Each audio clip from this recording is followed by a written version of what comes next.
No. Come on, where is it? Dave, it's your Idaho Central app here. Any chance you're missing a debit card? Let's get that taken care of for you. With ICCU's card control, you can turn any card off with the tap of your finger. You got it. And back on again. Ow. The closest Idaho Central Credit Union branch is in your pocket. Ooh, the gym. My old stomping grounds. Hank Patterson, fly fishing guide. Riley Smith, tight end. Yeah, I appreciate that. Hey, you wouldn't happen to be the kicker? No, tight end. Again, thank you. I'm looking for a kicker for Lithia Ford's fall kickoff sale. But you're not the kicker. No. Yeah. Nah, the kicker's probably taller and in a lot better shape. So, okay. What position do you play? Tight end. Squats. Yeah, try it sometime. RowPaint.com, the official paint and coatings company of Boise State Athletics, is going all in this season with an all-star lineup. First up, he led the Broncos to 3 conference championships and 10 20-win seasons. It's Coach Leon Rice. Next, he's the founder and CEO of RowPaint.com. He played a little basketball in high school on the driveway with his mom. It's Andy Rowe.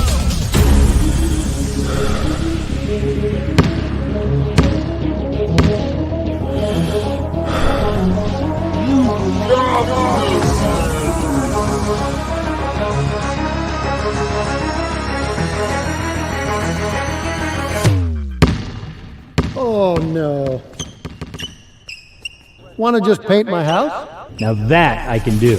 When I want Boise State to win, I trust Coach Rice to lead the Broncos to victory. And when I want the best painting and garage floor coating, I trust RowPaint.com to get that job done right.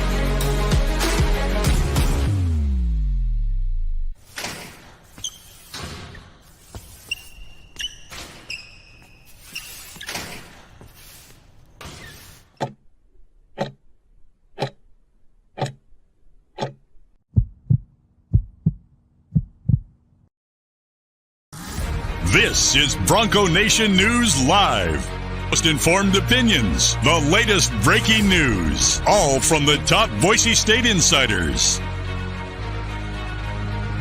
Today's broadcast is coming from the Cutwater Spirits Canned Cocktail Studios. Check out one of their more than 30 flavors of pre-mixed premium cocktails at your local gas station or grocery store. Cutwater Canned Cocktails is perfect for your next game day tailgate party. Now, here's 4-time NSMA Idaho Sports Writer of the Year, BJ Rains, with another edition of Bronco Nation News Live. Hey, how we doing, Boise State fans? Welcome on in bright and early. Bronco Nation News Live here at BroncoNationNews.com. Jay Tust going to join us here momentarily. No, I do not have a tea time at Timberstone today, Rudy. We actually, as I've made pretty public, we're trying to sell our house, and we got somebody coming to look at it and got to be out here a little early today. So for full transparency, needed to be done by 9:15, so we started a little early today. But no, Jay and I do not have tea times at Timberstone this morning. I wish we did, but no, some other stuff going on, and I figured if somebody was coming to buy my house, I don't need to be live on a podcast when they walk in. Although, Jay, my wife said that might be kind of fun, just asking people that are, as they stream through to look at the house, what they think of the Broncos, and maybe just have a little open mic here. I was more excited because I was with Rudy. I thought you were going to surprise me and say, "Nah, man, we're going golfing after this." I know you. There's no way I could surprise you with that, Jay, and have you be just ready to go golfing. You got way too much going on. As a dad of two, you know, yeah, I need like a 2 weeks notice to maybe yes, yes, time to go get 18 in. This is not my garage, actually, Bronc 130. This is actually my office. I've just had to strip it down to bare desk and nothing else. All the signage and stuff had to come down as we're getting ready to move. So letting you in the Rains family info a little bit here. Yes, we got somebody coming. Hopefully today is the day. We'll see, but I needed to be out of here. And the joy of trying to sell your house, Jay Tust. You think you got it sold, then the person gets cold feet and backs out. Now you're back trying to sell it, and you got more people coming every day. And so it's funny, like we have the bare bones, like just our, not a lot of extra clutter and stuff because people are coming. So it's kind of boring. We don't really do much. There's not a lot of toys or anything. And my wife says, I kind of like it like this. So we'll see on the new house if we can keep it as clean as it is right now. Probably not. But so appreciate Jay. I texted him, asked if he could jump on a little early because we got to be off here early. And we made it work today. So my house is the transfer portal, Rudy says. We'll see. By the way, Jay, my son Naismith came in last night, tying run on base in the last inning, 6-5 with the lead. Naismith comes in, gets to face the 3 and 4 hitters in the lineup, and gets a pop up and a strikeout. And the Meridian Broncos hang on to improve to 5-1-1 on the season last night before the brief rainstorm hit. So nice little job by Naismith coming in. So vintage like Kazuhiro Sasaki right there coming out of the pen. Let's go. Yeah. We got one kid that loves the swing and is doing great, and another kid that pretty much rookie of the year style stands in the back corner of the batter's box and wants no part of the action in there. So we're working on little Nelly. He's playing up a little bit, and it's kind of showing a little bit this year with the big boys.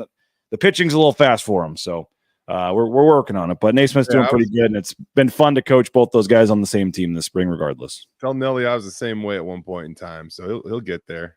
Yeah, I will. And we got another game tomorrow. I got flag football games tonight, another baseball game tomorrow. So it's never ending here with youth sports. But having fun this spring and enjoying it. And we talked mostly basketball yesterday, Jay, and today I want to talk mostly football.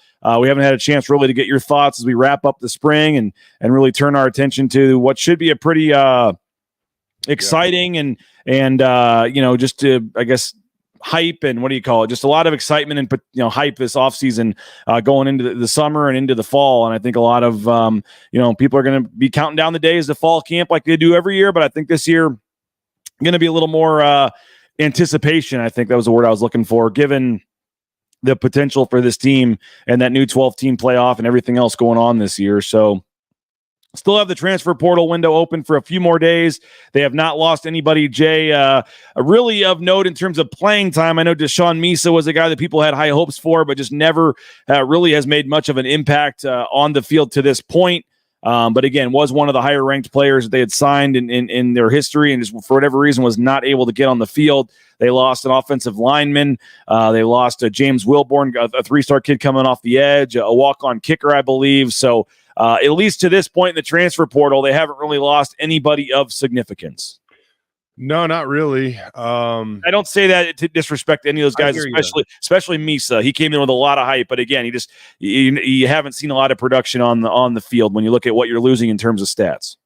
Yeah, maybe some health stuff last year, made an impact on special teams, but never really got into being a part of that rotation as we all kind of maybe expected for him early in his career as a linebacker. And I think that there was opportunity to even seem like this spring, and you saw other guys kind of rising above him on the depth chart. And so he's a Tacoma kid. Wish him the absolute best of luck. Hope he finds a great fit and still has a successful career. But, he came in at an interesting time too. It wasn't long after COVID.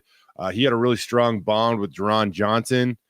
And then Jerron, after 1 year, decided that that this just wasn't necessarily for him or whatever it was. But he just kind of went through an interesting time at Boise State. Now he's going to go see if he can find a better fit. Hopefully he can. But there hasn't been any huge shocker. There hasn't been Chibuzo Abo throwing his name in and going to USC or something like that. So hopefully that doesn't happen. You're exactly right, BJ. Knock on wood. Hopefully that doesn't happen. And as I said, with basketball, it applies to football. And in this era, this day and age, I just don't think anybody's ever 100% until that portal closes. And even then, it can still happen. But I'll view everybody at 99.9 at the very most until that portal closes. And just hopefully nothing crazy happens between now and then. But Spencer seemed to do a pretty good job as a young head coach navigating it so far.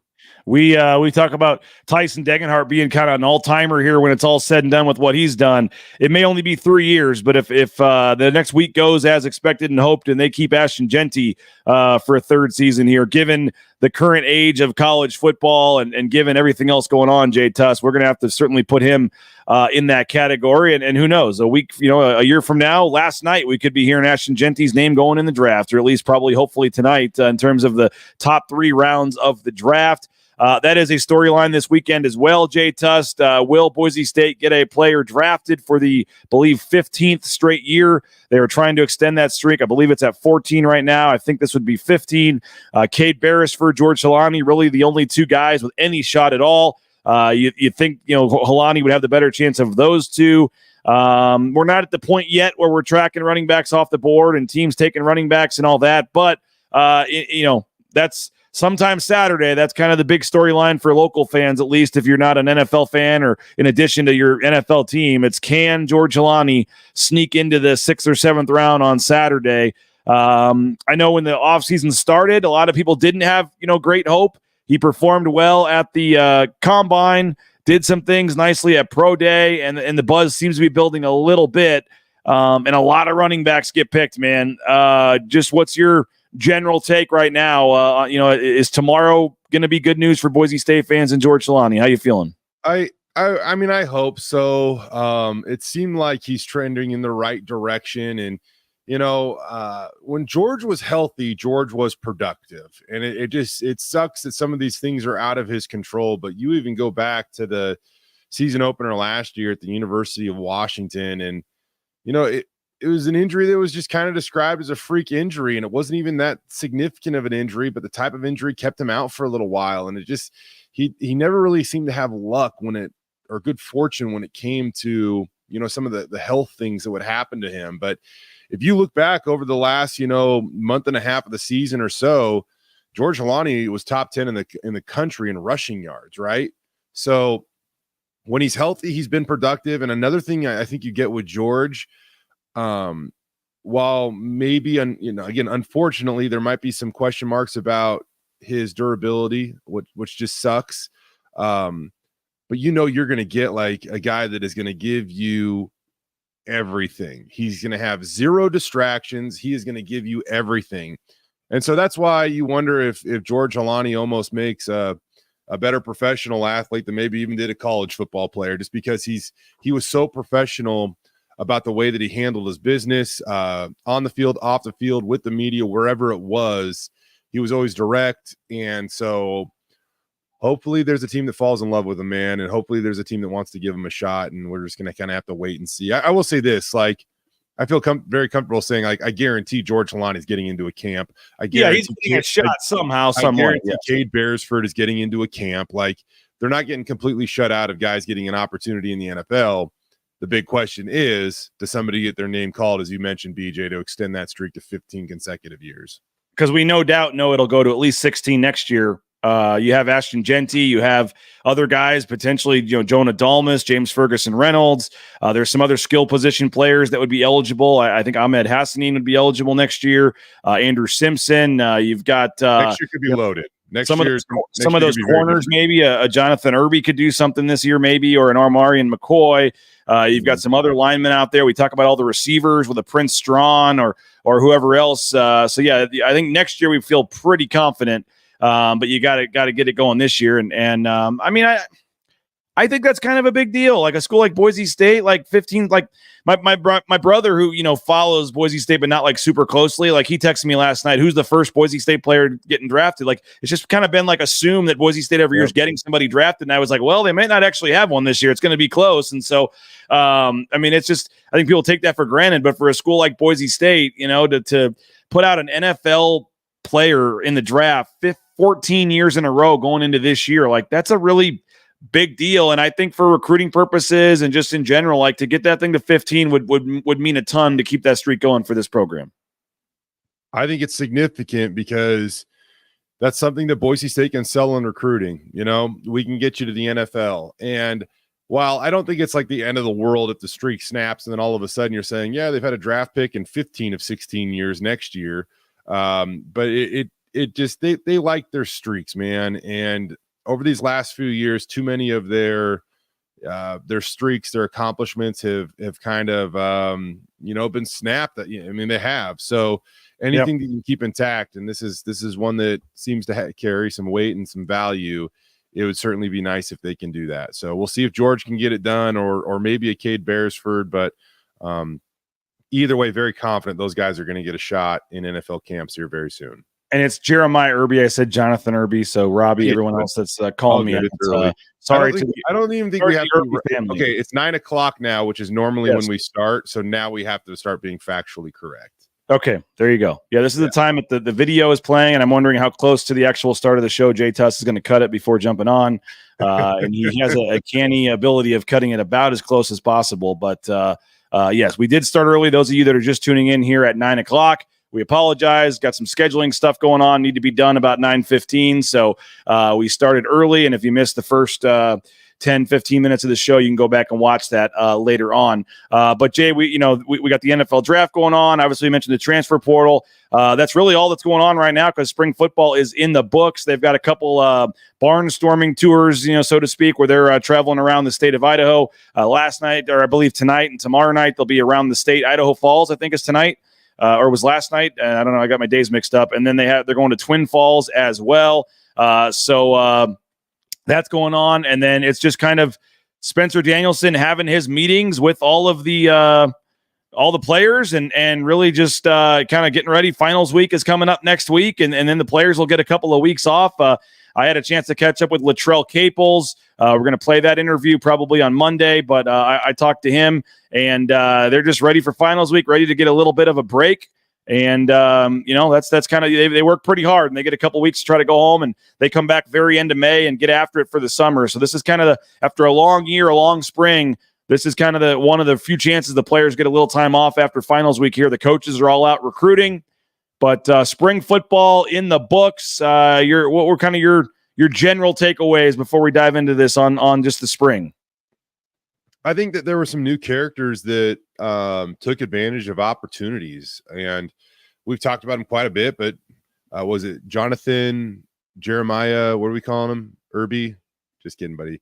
Jeremiah Irby, though, like we've talked about him quite a bit, right? And like that's a new name that, when you go to the transfer portal and you add a guy that's going to be a junior to your roster, you want to see him make that immediate impact, right, BJ? And so it definitely seems like he has thrown his hat into the ring of who's going to be the starting cornerback next year, or cornerbacks next year. And I fully expect him to really make a strong push, and they need somebody like that can make plays at that position and be a game changer. And Jonathan Irby did that this spring with a number of interceptions that you did it too. Witnessed. You did it too. What did I just say? Yeah, see, Jeremiah Irby, whether we witnessed it in practice or whether we heard about it, right? So excited to see, him take advantage of the spring. Austin Bolt, we kind of predicted this too. He finally was going to have a stable spring ball, playing the same position, being healthy. And he's not coming off some, any crazy surgeries or anything like that, which I think that's something that's overlooked with college football, BJ. So many of these guys, like the day after the season ends, and I mean like literally the day after the season ends, are in getting procedures. And some of them make it back for spring ball. Many of them don't, as we see this year. But that's a whole thing where that, like, now you're having to rehab and make up for what you've lost, instead of just using it as a springboard. Yeah, you're missing 3-4 months of development and practice and stuff. Exactly. And so in Austin Bolt's case, this is like the first time in a long time that he's been able to utilize spring ball as a springboard, and he dominated. I mean, Dirk Cutter, who is like refreshingly honest, maybe the most honest coach that we've ever I don't want to say, well, he is honest. I don't want to say the most honest coach that because Spencer's been great so far too, but the guy is just unbelievably transparent. And so you feel like if you get praise from Dirk Cutter, like you're doing well, right? And he said like Austin was the most consistent receiver that they had in spring ball this year. So I think those, just my quick takeaways, picking one guy from each side of the ball. Those are my quick takeaways. I would agree with you on that. I think the hype around Amari and McCoy, we've heard a lot of great things about him this spring. We know last year he came in, did some nice things, and now we're hearing, some high praise from his coaches and his players about him being potentially an all Mountain West type player too. And you put him and Irby together. That sounds like a pretty nice place for this defense to start. Yeah, and Amarion, a very similar situation, a guy like Austin, but different in the sense that he wasn't rehabbing, but he was getting up to speed of what Division I college football was like. And I can't remember exactly, but I mean, when he got to Boise State, he gained like 15 or 20 pounds in just a couple of months because he had access to, a better diet, an actual, good Division I regimen in the weight room. And so he made this massive jump, right when he got on campus. And now he's had a full year of that. And he's confident. He's a character. He is just, he's a cornerback, man. There are some personalities where you can look out there and you're like, what position does that guy play? And you're like, oh, Amarion? Yeah, he's a cornerback. And excited to see his growth and development. That's another good one, BJ. And then on the running back position, Sire Gaines, a true freshman. We heard a lot about him and Breezy Dubar. And so rightfully so, all the hype and talk is around Ashton Genty. But I think that James Montgomery's feeling pretty good about his group and the depth there coming out of spring. Yeah, and with Sire Gaines, you can certainly emphasize the athleticism in what you see on the field.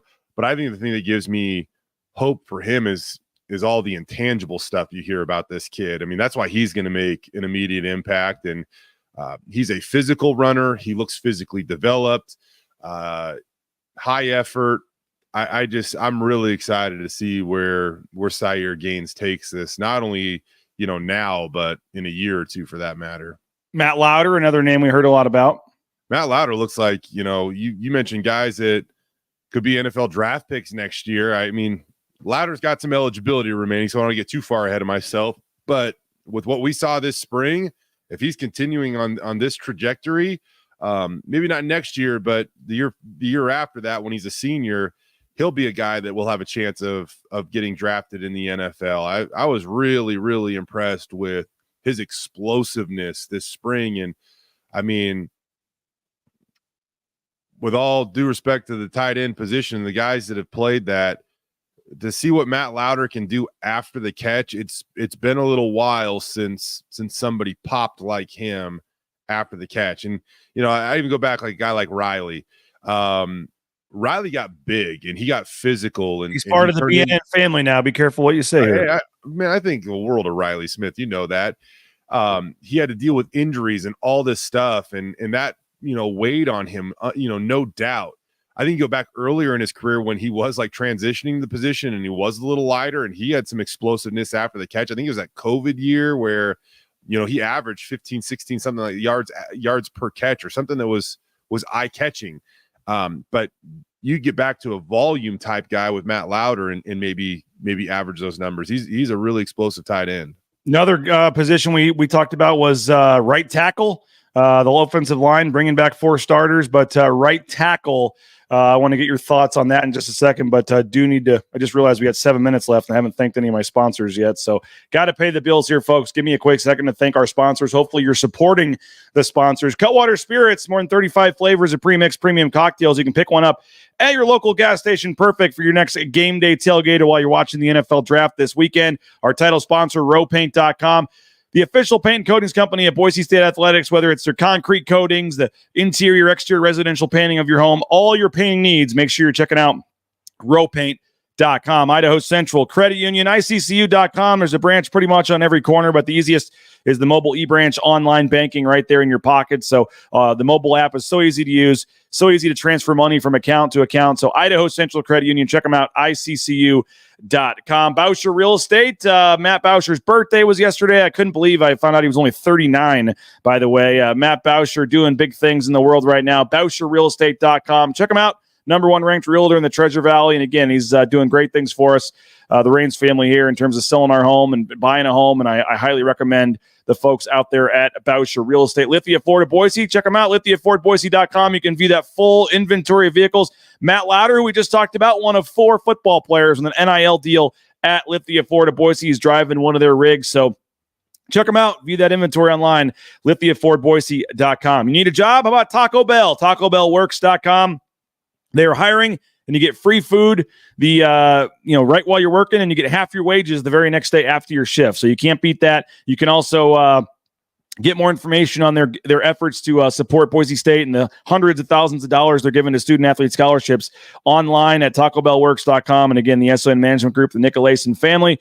Really, really appreciate them, and I hope you'll head out to Taco Bell. We're going to Taco Bell tonight before the flag football games for the boys, so they're already excited going off to school, thinking about going to Taco Bell later today. So check them out, TacoBellWorks.com. And the Blue and Orange Store, theblueandorangestore.com, Travis Hawks and Company, the Ashton Genty Heisman shirt, all the NIL shirts for all the players and stuff, Tyson Degenhardt, Omar Stanley. You want to get those NIL shirts and support the student athletes at Boise State, they've got them at the Blue and Orange Store, second floor of the Boise Town Square Mall. Online there at theblueandorangestore.com. You get free shipping, any order over $40. And again, all your hats, jerseys, caps, you name it. They've got it at the Blue and Orange Store. And obviously, all of our sponsors. I want to thank Ridley's Family Markets and Lean Feast and Timberstone Golf Course and Transportation Compliance Service. So we're up against the time today. So but we appreciate all of our sponsors for making this happen. And right tackle is a position, Jay, we were kind of focused on. Some of the other guys were out this spring. Carry on. I know Randolph wasn't full go for most of spring, so they were juggling some guys around. But Kyle Cox, Hall Schmidt, some guys were in there. I know there's even some injuries at right tackle, so a guy like Hall Schmidt ended up having to play a lot. Rick Moore was out there and then got injured, but that'll be one of the storylines going into fall camp. Do you think that Hall Schmidt has locked up the right tackle spot, or? I don't know who's necessarily locked it up, BJ, but I guess my answer here, like, that just comes to the top of my mind is like, it's going to be okay. With what they return at these other positions, it's going to be okay. They got Cage Casey, who's only going to be a sophomore, locking down that left tackle spot. Mason Hampton, he's got multiple years of eligibility left, and I think he's going to be an all-conference type center. Ben Dooley is this savvy veteran that can lead that group. Roger Carrion is also a guy super young that is also has this selflessness to a game because he was in and out of the starting lineup last year due to injuries, not to him but to other people. But whenever he was in there, he played at a really, really high level. And so I think they have so much figured out at the other positions. It is going to take a ton of pressure off of whoever wins that right tackle job. And I really like what they got going on up front right now, BJ. I think they're in a good spot. So that's one of the, I guess, position battles. There's not a lot of them going into fall camp, but that is one of them. We don't have a ton of time left here, Jay, but I guess just we've talked a lot of positives. Any negatives? Any concerns? What's the biggest position you still think needs to improve or figure things out going into the summer or the fall? Or we feel really good about the specialists and Stacey Collins on special teams. Any position or side of the ball or what are you if anything are you not feeling 100% about or need to find out more about going into the season? I think that maybe it's just some of the stuff the guys we didn't see. Want to make sure they get back and they're right for the season ahead. Who can be a guy that comes along behind Ahmed Hassanin and can prove that he can put pressure on a quarterback as well? Because Ahmed, he played early in his career, and it's crazy because some of these guys like Tyson Degenhardt, who played as a true freshman, he feels like I'm sure opponents feel like he's been in college for 82 years. Ahmed is a guy though that he played early, and it just like it almost goes by in a blink, right? So they got to find somebody that can maybe give him a little more rest so he doesn't have to play so much, which could also allow him to be more effective and dynamic just because he is more rested. So who can be somebody that can maybe come along behind Ahmed and really, really help? Let's see. Sky says, sounds like Amarian was instrumental in recruiting Irby. Pretty cool there. Sky's also saying Halani's going to get the nod on Saturday, hoping he goes to the Chiefs. He wants a Xavier Worthy, Andy Reid pairing there. And we were talking about guys next year getting drafted. Well, of course, Bronco 130 says it's going to be pretty easy when you come off a national championship to get some guys drafted. Perry mentions a softball game tonight. Shout out to the softball team. They got a big series Can they clinch a spot, Jay, with a win or two, or what do they need to do here to clinch a spot in the conference? I saw Nevada's already clinched a spot in the conference championships. Have they done that yet, or? They're getting really, really close. I honestly, BJ, I don't know because of the imbalanced schedule. I don't know if everybody has had their bye yet. So that's a little tricky, but they're getting really, really close either way. Justin Schultz recently picking up his 100th career victory when, let's be honest, BJ, I don't know if we thought Justin would get to one career victory, right? I'm just kidding. Justin's awesome. What he's doing with that program, again, not this team, well, with this team too, but as a program, he is, with the support of Jeremiah Dickey and company, like they have really started to advance this thing, and it's cool to see what they've been able to do. And Justin has got to 100 career victories really, really quick. Yeah, so 6 o'clock tonight, and I think 2 o'clock tomorrow. May try to take the boys tomorrow. We got a game in the morning, and then some showings on the house, and then they got tryouts tomorrow night for the summer baseball team. So we may try to go see may check out the softball game tomorrow if the weather's going to be decent. And then they'll wrap up the series against New Mexico with Senior Day, I believe, on Sunday. Yep. Robbie Robinson, our final comment today. Don't forget about the lucky snake in the stands when talking about McCoy. I'll never forget. I think we were in San Diego. And I'm just like looking down in front of us. I'm like, is that a snake in the stand? Is that guy holding a snake? And turns out that's a whole thing with the McCoy family. So I'm sure we'll see if we can get the snake snuck into Albertson's day. I think senior night, you need to have the snake walking out with the family with Amari and McCoy. I think you have to, right? Yeah, I think it's a must. Yeah. Appreciate everybody for checking us out. Sorry for the odd timing today. Just got some stuff going on. Good luck to George Jelani and Cade Beresford and everybody. And hopefully tomorrow is a good day as Boise State tries to extend that streak to 15 straight years. And then we'll see what happens. There's anybody else I'm trying to think of who else might even have a chance at like signing a free agent deal. I mean, it's a pretty thin group. I think Steph Cobbs gets into a camp somewhere. Yeah, and Billy Bowens would have. I don't know with his injury if he still signs now or has to wait. But yeah, I agree. Yeah, those are a couple of guys. Good luck to Steph Cobbs and Billy and those guys. And if we're forgetting anybody, apologize. But we're up against the clock today. Have a great weekend, Jay. Appreciate you as always. We'll see softball this weekend. We'll have the draft to cover, and we'll start a new week and officially kind of start we milked the spring game this week, and now we'll kind of really turn our attention to the off season. There'll be, I think, some basketball transfer news could be coming next week. They got a couple visitors this weekend, and we'll have plenty to talk about as we move into the off season here. So go sign up for the golf tournament. We'd love to have you. Only one foursome left in the morning. We're trying to fill that afternoon session. So BroncoNationNews.com/golf. You can email me, Rains@BroncoNationNews.com. Would love to have you sign up for the golf tournament and join us on May 31st. Again, it's worth the price of admission to see Jay Tust on the driving range beforehand. So appreciate you guys. Hope you'll sign up. Go subscribe at BroncoNationNews.com. Tell your friends. Subscribe on all of our social media channels and YouTube. Make sure you're watching KTVB and all of Jay's sportscast this weekend. And if any news breaks, we'll have stories for you. We'll be all over the NFL draft and George Jelani tomorrow. So make sure you check BroncoNationNews.com. And then Mike Prater and I will join you 9 a.m. on Monday morning. So have a great rest of your weekend. We'll talk to you Monday at 9 a.m. This has been a abbreviated, time-altered edition, but appreciate it. And by the way, somebody says, Jay, nice interview with Brian Harrison last night. Nicholas, was that you, Jay? Maybe not. We posted a couple things from Brian Harson interview. Yeah. Oh, Brian Harson. Okay, I'm not sure who Brian Harrison is. We'll check that out then. Brian Harson with Jay. So appreciate you, Jay. Appreciate everybody for checking us out. We'll talk to you later. Bronco Nation News live here at BroncoNationNews.com.